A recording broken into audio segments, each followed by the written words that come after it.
You're listening to Big World Network.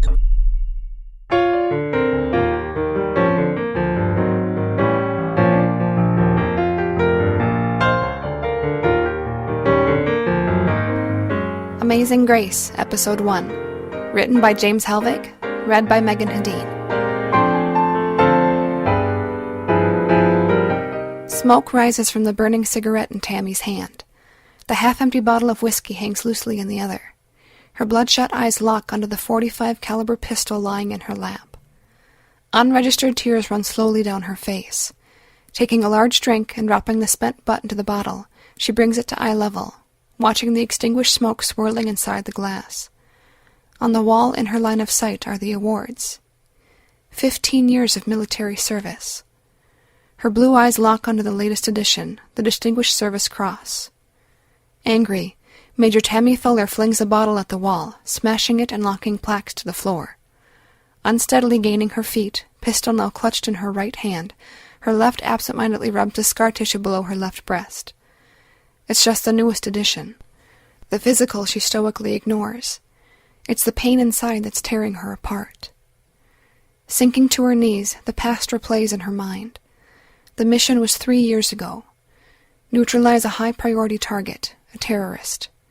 Would have been simple, except no one knew the scumbag was a pedophile that kept a small harem with him at all times.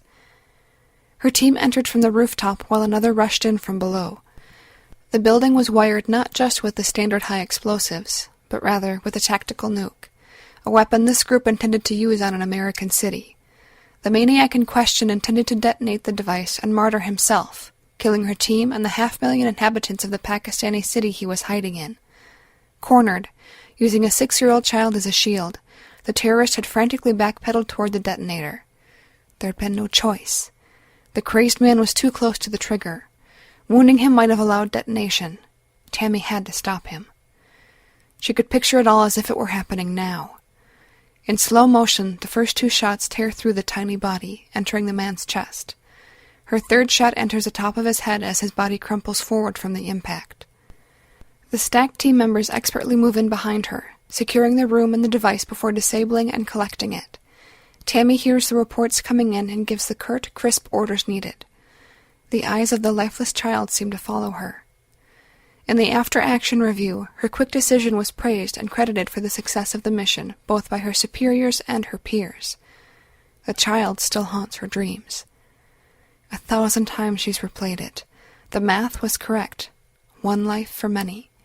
Abused and tortured, Tammy had ended that torment. And yet, she'd failed. She hadn't saved the child. No matter the reasoning or the logic, she'd taken that girl's little life. A sob escapes Tammy and she viciously chokes it back, whispering aloud, "Fuck it." Raising the pistol and placing the muzzle under her chin, Tammy straightens her shoulders and takes a shaky breath. "Be with you in a minute, kid." About to take the slack out of the trigger, there's a banging on the door followed by the voice of a terrified little girl bellowing, "Help! Miss Tammy, please help!" Shuddering, squeezing her eyes shut and expelling a breath, Tammy lets the pistol drop to her side, muttering, "Shit." Levering herself upright, she shouts to the door, "Coming!" Barefoot and dressed in sweats and a t-shirt, Tammy detours to the kitchen in the tiny apartment, dumping the gun atop the refrigerator and snatching herself from the counter before stomping back to jerk open the door. The curly-haired girl's tear-streaked face is defined with a mixture of anguish and relief. Her name is Anna, and she frequently spends time with her grandmother down the hall. "Hurry, it's Nana. She fell and has bad hurts." Grabbing Tammy's hand, Anna leads her down the corridor. Quickly coming to the stairwell, Anna points downward, her little mouth trembling in fright. "There!" she shouts. A low moaning is coming from the crumpled form below. Dialing 911 and hitting send, Tammy starts down the stairs, telling Anna to stay put. The staircase is well worn, but in good repair. As she reaches the elderly woman, the emergency services operator answers the call. 911, please state your emergency." Years of combat medical training make Tammy's responses clipped and toneless, her hands checking for fractures and other damage. "I need an ambulance at 1677 Terrace Heights, apartment C, 2nd floor. I have an elderly woman, semi-conscious, multiple fractures from falling down the stairs. Stand by." There is blood pooling under a leg that's bent nearly under the injured body. Closer inspection reveals a compound break just below the knee. In Tammy's ear, a tiny voice responds. "Help is on the way, ma'am. Please stay on the line." A spasm shudders through the body, jerking the torso and flexing the jagged edge of bone. The bleeding immediately worsens. "Damn it," Tammy curses as she gently rolls the woman to one side, freeing the leg.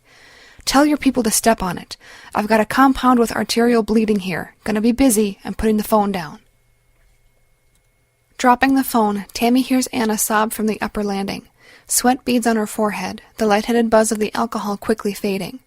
Pulling her t-shirt off, she rummages through the contents of the woman's handbag, finding a nail file and hairbrush. Without turning, she calls to Anna. "Anna, I want you to carefully come down here. Your Nana is going to be okay, but I need your help." Hearing the tiny footfalls on the treads, Tammy uses the nail file to rip her t-shirt into strips, applying one as a tourniquet and using the brush to quickly twist it until the bleeding stops. The sniffling little girl stands behind her. "Anna, I need you to go to the bottom floor and wait for the police and ambulance people. Don't go outside. When they get here, show them where we are. Can you do that?" Looking over her shoulder, Tammy says softly, "Anna, it's gonna be okay. Go now." Voice quivering, Anna nods and answers. "Kay, I'll bring them." Turning her attention back to the hapless woman, Tammy mutters, "Good girl." Using another strip to secure the makeshift dressing, she hears sirens in the distance. The mid-morning hour has the building largely deserted.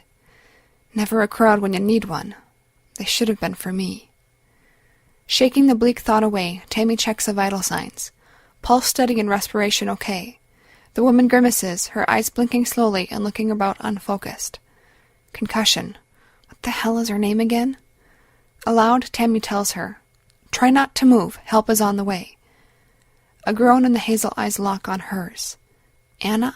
she asks. "Your granddaughter is fine. Be still. Do you remember your name? 'Cause I sure as shit don't." Sliding her arm slowly forward, grasping Tammy's arm above the wrist weakly, she replies, "Brenda, we've met. Please, take care of Anna. Her mother is—" Voice wavering, her eyes flutter and she passes out. "Shit! Brenda, stay with me here." Tammy rechecks her vitals. Below was the noise of the EMS crew arriving. She can hear Anna yelling, "Over here!" The banging of equipment and the pounding of feet resound off the walls. 2 young men and a woman in medical garb ascend with an assortment of gear. A policeman carries Anna. To their credit, they barely acknowledge Tammy's partial nudity due to removing her shirt, handing her a blanket and getting right to work. Retreating up the stairs to give them room, Tammy quickly updates them on Brenda's status. In moments, they are readying Brenda for transport. Tugging the blanket closed, Tammy watches as the police officer steps closer. Anna reaches her arms out, wanting Tammy to hold her. Startled, she accepts, settling the child on her hip, and noticing the frown forming on the officer's face when he smells the alcohol on her. "Ma'am, what is the relationship with the young lady?" he asks. "I'm just a neighbor," Tammy replies. "Do you know if there are any other family members we can contact?" Sighing and absently stroking Anna's hair, she shakes her head negatively. "I really don't know them very well. Give me a minute and I'll meet you at the hospital." Noticing the rising objection, she adds, "I won't be driving." Anna has started to fidget. "Look, we'll figure this out there, all right? If you can keep an eye on the girl for 2 minutes and let me change and make a call," Tammy snaps. "Yes, ma'am," the young man replies with a small grin. Spinning and storming down the hall, she tells Anna, "Come on, let's get cleaned up and go see your grandma, okay?" Wrapping her arms tighter around Tammy's neck, Anna replies softly, "Kay, is the policeman coming too?" Sighing, Tammy says loudly enough for him to hear, "Yeah, he's coming. Watch him for me while I get a shower, okay?" Smiling faintly, Anna nods in agreement. "Kay."